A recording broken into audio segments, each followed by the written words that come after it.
Hello दोस्तों, स्वागत है आपका आपके अपने स्टूडियो पर। आज हम बात करेंगे उस जादूगर की जिसने गोजो सातोरू की गैर मौजूदगी में ये साबित कर दिया कि वो स्पेशल ग्रेड क्यों कहा जाता है। जी हाँ, आज हम एक्सप्लेन करने वाले हैं जुजुत्सु काइसेन सीजन 3 का धमाकेदार आखिरी एपिसोड। तो चलिए जानते हैं आगे की कहानी बिना किसी देरी के। कहानी शुरू होती है सेंडाई कॉलोनी के उस सन्नाटे से जहाँ 4 सबसे खतरनाक प्लेयर्स का राज था। इनमें से एक ध्रुव को तो युता ने आते ही अपनी तलवार के एक झटके से खत्म कर दिया था। लेकिन दोस्तों, युता यहाँ सिर्फ शिकार करने नहीं आया था, उसका विजन बहुत बड़ा था।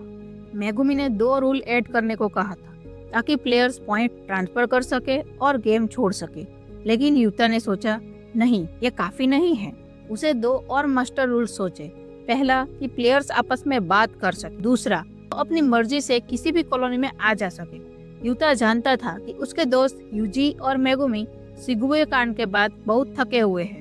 वो नहीं चाहता था कि उसके दोस्तों को और खून बहाना पड़े, इसीलिए केंजाकू को ठिकाने लगाने की जिम्मेदारी अकेला युता ने अपने कंधों पर ले ली।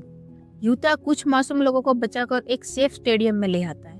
ये वही इलाका था जहाँ कभी ध्रुव का राज था।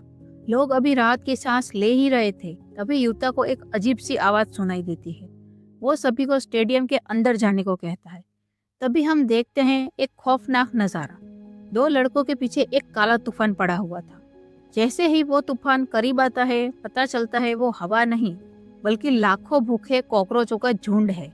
देखते ही देखते वो झुंड एक लड़के को जिंदा निगल जाता है। युता उसे बचाने की कोशिश करता है पर नाकाम रहता है। जब ये झुंड आम लोगों की तरफ बढ़ता है, तब युता अपनी वफादार क्वीन रिका को बुलाता है। रिका का एक जोरदार मुक्का और स्टेडियम का रास्ता पूरी तरह ब्लॉक हो जाता है।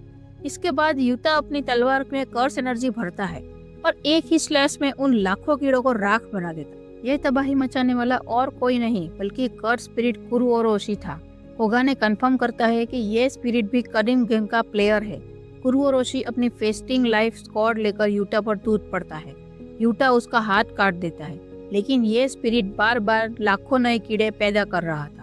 युता चाहता तो इसे अपनी पॉजिटिव एनर्जी से पल भर में मार सकता था, लेकिन वो जानता था कि आसपास 2 और खतरनाक शिकारी उरो और इशिगोरी नजर गड़ाए बैठे हैं। वो अपनी रिवर्स कर्स टेक्निक का राज उनके सामने नहीं खोलना चाहता। लड़ाई के बीच कुरुओरोशी के जहरीले कीड़े युता के कंधे और पेट को बुरी तरह जख्मी कर देते हैं। जब कुरुओरोशी युता को खाने लगता है, अपना मुंह खोलता है, तभी युता एक ऐसा दाव खेलता है जिसे देखकर सब दंग रह जाते हैं। वो सीधा कुरुओरोशी के मुंह पर काट लेता है और उसके शरीर में पॉजिटिव एनर्जी का ब्लास्ट कर देता है। कुरुओरोशी का शरीर वहीं फट जाता है और युता को मिलते हैं 5 पॉइंट्स।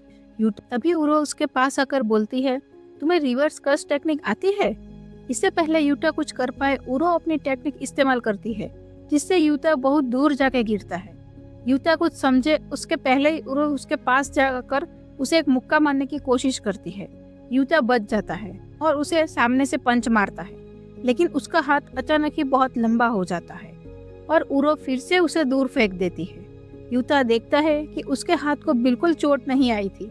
युता समझ जाता है कि उरो की टेक्निक है, वो अपने आसपास के स्पेस को मैनिपुलेट कर सकती है। उरो अपनी थीन आइस ब्रेकर नाम की तकनीक यूज करती है। युता उससे पूछने लगता है वह क्यों लड़ना चाहती है।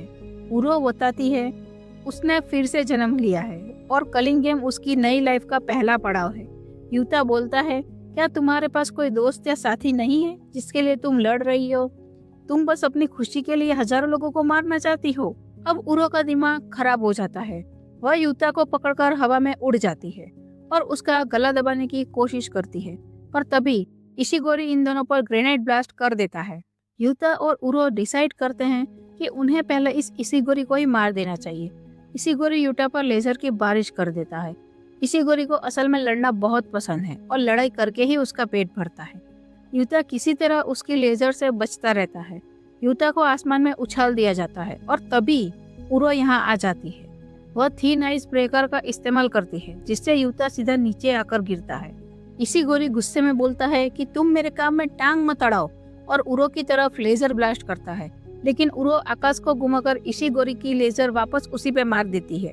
युता खुद को ठीक रखने के लिए बार बार रिवर्स कर्स टेक्निक का इस्तेमाल कर रहा था। अब युता के पास और कोई रास्ता नहीं बचता और वह रिका को पूरी तरह बुलाने का फैसला करता है। युता रिका की दी हुई अंगूठी पहनता है जिससे रिका की कर्स स्पिरिट उसके पास आ जाती है।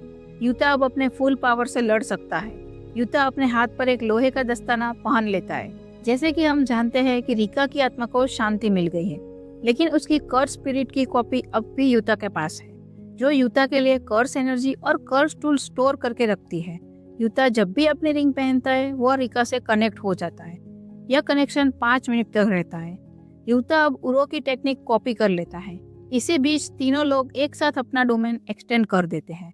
तीनों डोमेन आपस में ओवरलैप हो जाते हैं, जिससे उनका श्योर हीट इफेक्ट काम नहीं करता और तभी कुरुरोशी का बच्चा अंदर आ जाता है, जिससे डोमेन टूट जाता है। रिका उरो का एक हाथ काट देती है, जिससे वह खा जाती है। इसके बाद इशिगोरी लेजर ब्लास्ट करके उरो की हालत खराब कर देता है और युता तुरंत ही कुरुरोशी की पॉजिटिव एनर्जी से निपटा देता है। अब सिर्फ इशिगोरी और युता ही बचे थे। दोनों अपनी कर्स एनर्जी को शूट करते हैं, लेकिन इशिगोरी की लेजर भारी पड़ जाती है। युता अब उरो की टेक्निक इस्तेमाल कर सरफेस को मोड़ देता है और इशिगोरी का ब्लास्ट आसमान की तरफ कर देता है। युता अब इशिगोरी पर थिन आइस ब्रेकर अटैक मारता है। तभी युता के 5 मिनट पूरे हो जाते हैं और रिका गायब हो जाती है। अंत में ऊपर से एक बड़ा सा एनर्जी ब्लास्ट इशिगोरी के ऊपर आकर गिरता है। यह वही ब्लास्ट था जिसकी दिशा युता ने मोड़ दी थी। ब्लास्ट से इशिगोरी का खेल खत्म हो जाता है, लेकिन उसकी लड़ने की इच्छा पूरी हो जाती है। वह युता को शुक्रिया बोलता है। युता उसे और उरो को जान से नहीं मारता